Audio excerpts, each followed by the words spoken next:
In this video, we're going through the shoulder flexion test. We did this in Monday's class. And remember, this is a kind of like an all-in-one assessment for the shoulder and that scapula.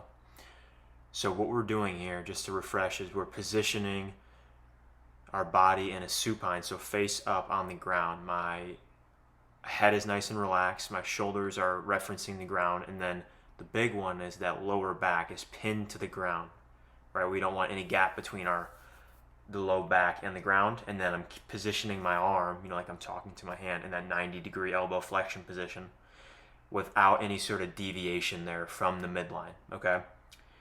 And now without any sort of back arch, any sort of rotation, we're trying to get a measurement so we can determine where there may be compression. So as an example, if we cannot get to 90 degrees on this test, then what most likely is occurring is we're seeing some compression below the shoulder blades, which will not allow the scapula to upwardly rotate, okay? The more we move the arm overhead, the more we need the scapula to rotate, like we talked about in class. So if we cannot get the scapula to rotate, then something else has to give.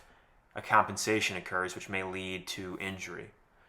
Now, if we fall in the range between 90 and 120 degrees, which is most likely majority of us, myself included, and this would indicate a restriction in the middle part of the rib cage, in that thoracic spine region.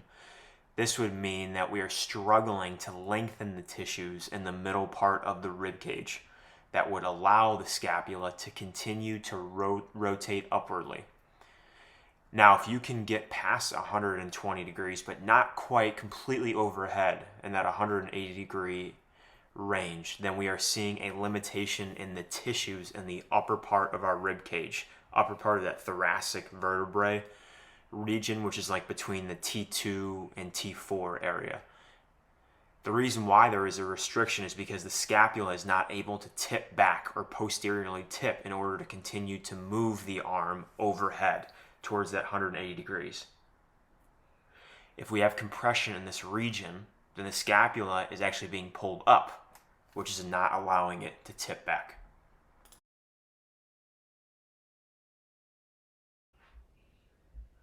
The next test we are doing is the internal rotation test for the shoulder.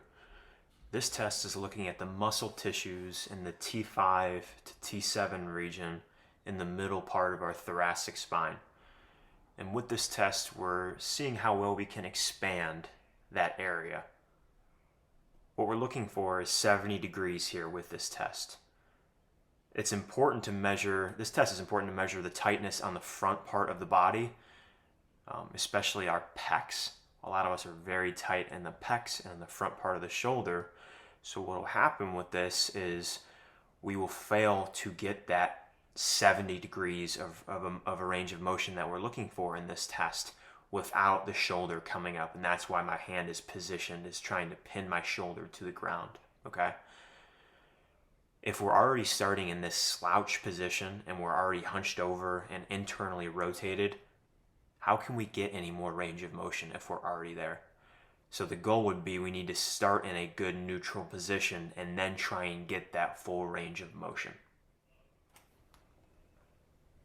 The external rotation test, very similar to the internal rotation test, is testing our ability to rotate the shoulder. And we're looking at the same thoracic region, T5 to T7, but now we're looking at the back side, the posterior side, where our scapula sits.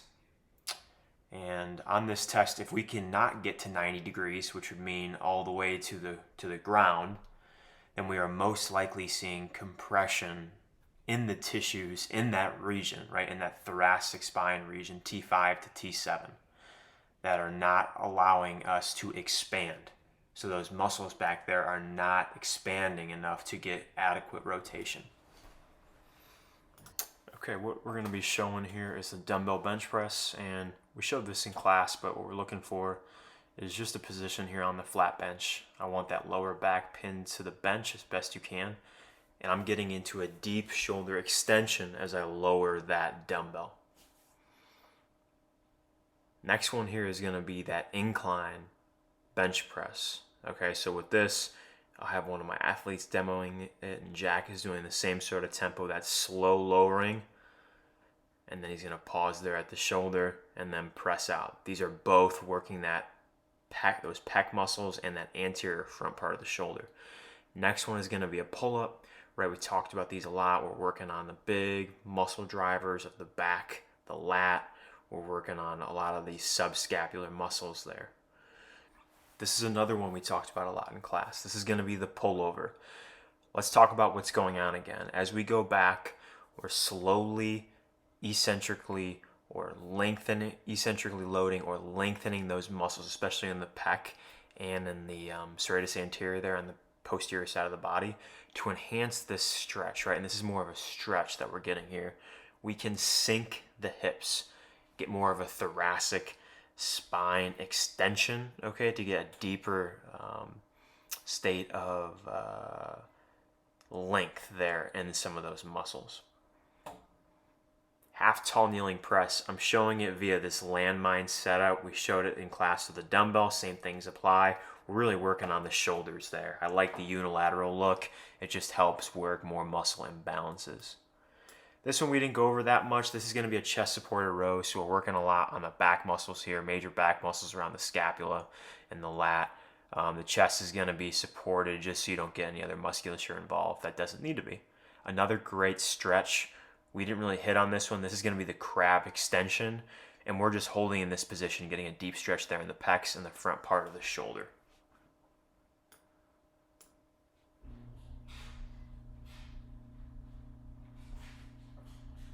One of the ones we didn't hit on in class, this is a face pull. You can use a band and just loop it around a rack just for security.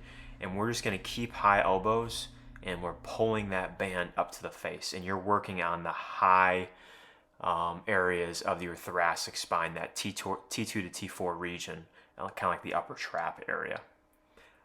Last video here is just a tricep kickback. We're isolating the tricep, hugging the arm tight to the body, and just trying to get that deep extension there as the band goes back.